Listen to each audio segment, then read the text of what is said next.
look at the general process of mitosis in this video. In this video, we are going to add in some extra detail, including the names of the key stages. You may want to watch this video first to refresh your memory of how mitosis works.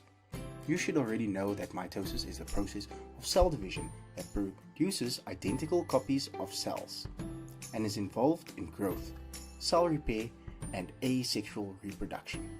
When cells divide by mitosis, the number of cells increases, and hence the organism grows.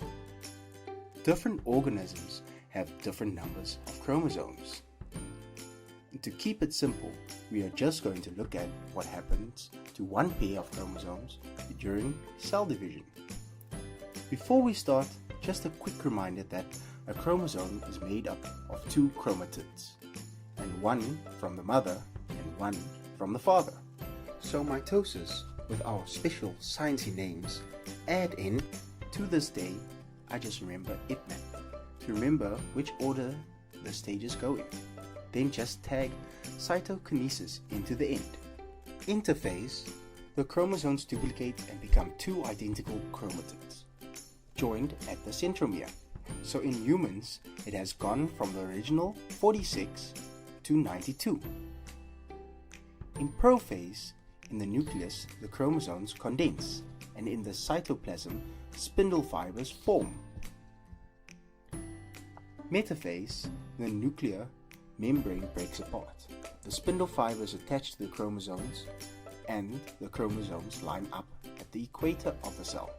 Anaphase, the spindle fibers shorten and the centromere divides, so that each chromosome becomes two separate chromatids.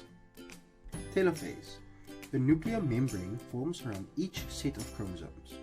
Chromosomes spread back out in their new nucleus, and the spindle fibers break down. In humans, each nucleus has the normal 46 chromosomes again. Cytokinesis.